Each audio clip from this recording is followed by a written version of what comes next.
नमस्कार, आप देख रहे हैं दिल्ली तक। मैं हूं आपके साथ अनुराधा तंवर। दिल्ली के पूर्व मंत्री सत्येंद्र जैन जेल में हैं। पिछले साल 30 मई को ईडी ने उन्हें मनी लॉन्ड्रिंग के आरोप में गिरफ्तार किया था और तब से लेकर अब तक वो सलाखों के पीछे हैं। पिछले हफ्ते ही 6 अप्रैल को सत्येंद्र जैन को बड़ा झटका लगा था दिल्ली हाईकोर्ट से। दिल्ली हाईकोर्ट ने सत्येंद्र जैन की बेल एप्लीकेशन को रिजेक्ट कर दिया था और ये भी कहा था कि सत्येंद्र जैन जो है वो एक प्रभावशाली व्यक्ति हैं और ऐसे में वो अगर जेल से बाहर जाएंगे तो गवाहों को वो प्रभावित कर सकते हैं। और यही दलील जो है वो ईडी की तरफ से दी गई थी ताकि सत्येंद्र जैन को जेल में ही रखा जाए।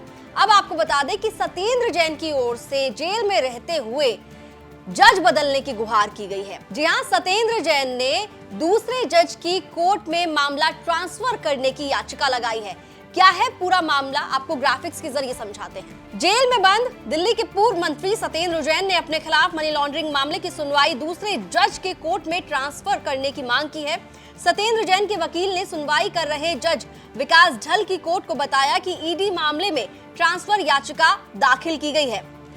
सत्येंद्र जैन के वकील ने कोर्ट को यह भी बताया कि 13 अप्रैल को ईडी मामले को दूसरी कोर्ट में ट्रांसफर किए जाने की मांग वाली याचिका पर जिला अदालत में 4 मई को सुनवाई होगी।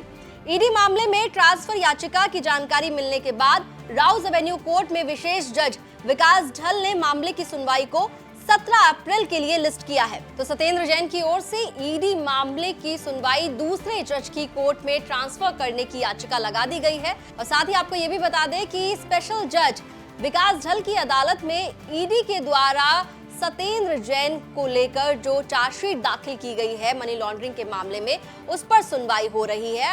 अब फिलहाल जो है देखना होगा कि सत्येंद्र जैन की जो याचिका है जिसमें वो मांग कर रहे हैं कि उनका जो मामला है मनी लॉन्ड्रिंग का जो मामला चल रहा है वो दूसरे जज की कोर्ट में ट्रांसफर किया जाए, उस पर क्या आदेश सामने आता है। वहीं आपको ये भी बता दें कि आम आदमी पार्टी अब राष्ट्रीय पार्टी बन चुकी है और राष्ट्रीय पार्टी बनने के बाद 11 अप्रैल को दिल्ली के मुख्यमंत्री अरविंद केजरीवाल, जो कि आम आदमी पार्टी के राष्ट्रीय संयोजक भी हैं, उन्होंने अपने तमाम कार्यकर्ताओं को संबोधित करते हुए मनीष सिसोदिया और सत्येंद्र जैन दोनों को याद किया। दोनों ही मंत्री जो हैं वो अब इस्तीफा दे चुके हैं, अब पूर्व मंत्री हो चुके हैं और दोनों ही जेल में हैं। मनीष सिसोदिया पर भी गंभीर आरोप हैं, उन पर भ्रष्टाचार और मनी लॉन्ड्रिंग के भी आरोप है, तो वहीं सत्येंद्र जैन पर भी मनी लॉन्ड्रिंग और भ्रष्टाचार के आरोप हैं। और दोनों ही नेताओं को अरविंद केजरीवाल ने अपनी पार्टी को राष्ट्रीय पार्टी का दर्जा दिए जाने के बाद जब वो कार्यकर्ताओं को संबोधित कर रहे थे उस दौरान याद किया। याद करते हुए अरविंद केजरीवाल ने उन दोनों मंत्रियों के लिए क्या कुछ कहा है, सुनिए। आज इस खुशी के मौके पे मनीष जी की और जैन साहब की बड़ी याद आ रही है। वो भी अगर होते तो हमारी खुशी में और 4 चांद लग जाते। वो संघर्ष कर रहे हैं देश के लिए, हम सब के लिए। इस वक्त देश की सारी राष्ट्र विरोधी ताकतें जो इस देश का भला नहीं चाहती, जो इस देश की तरक्की नहीं चाहती, वो सारी ताकतें मिलके आम आदमी पार्टी का विरोध कर रही हैं। मनीष सिसोदिया क्या क्या कसूर है? कल मैं एक उद्घाटन करने गया था ईस्ट विनोद नगर में एक स्कूल में।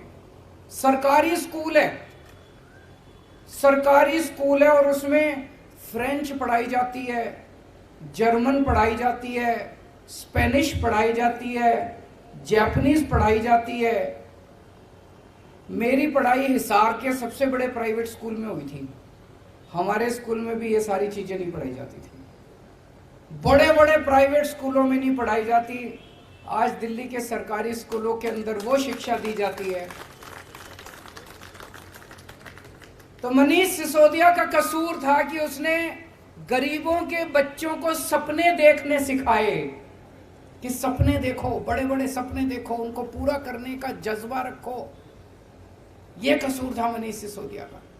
75 साल से गरीब का बेटा गरीब रह जाता था क्योंकि अच्छी शिक्षा नहीं मिलती थी।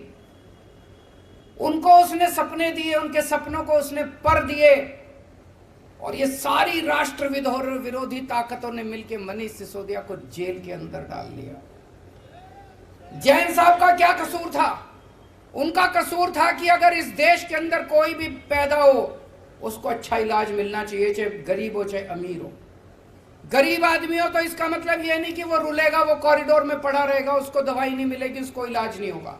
अच्छा इलाज कराएंगे, सबका अच्छा इलाज कराएंगे, सरकार कराएगी इलाज अच्छा। ये कसूर था सत्येंद्र जैन का। उसने एक सपना देखा था देश के लिए। सारी राष्ट्र विरोधी ताकतों ने मिलकर उसको बेचारे को जेल के अंदर डाल दिया। लेकिन बेचारा नहीं है, वो भगत सिंह का चेला है।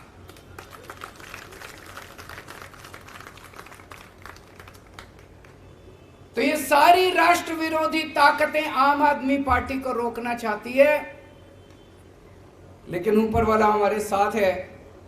किसी की हिम्मत नहीं है। मैं हमेशा कहता हूं, no one can stop the idea whose time has come. तो अरविंद केजरीवाल को अभी आपने सुना, उन्होंने बताया कि उन्हें मनीष सिसोदिया और सत्येंद्र जैन की याद आ रही है। जाहिर है कि बड़ा दिन था आम आदमी पार्टी के लिए, अरविंद केजरीवाल के लिए। पार्टी 2012 में शुरू हुई थी और अब 2023 में आम आदमी पार्टी राष्ट्रीय पार्टी का दर्जा हासिल कर चुकी है। और इतनी बड़ी उपलब्धि जब आम आदमी पार्टी को मिली, उस दौरान आम आदमी पार्टी के दो बड़े नेता मनीष सिसोदिया और सत्येंद्र जैन केजरीवाल के साथ नहीं है, जेल में है, सलाखों के पीछे हैं। अब देखना होगा कि किस तरीके से सत्येंद्र जैन के मामले में जब कोर्ट में सुनवाई होगी तो फिर कोर्ट की तरफ से क्या आदेश सामने आता है। दिल्ली से जुड़ी तमाम खबरों के लिए आप देखते रहिए दिल्ली तक।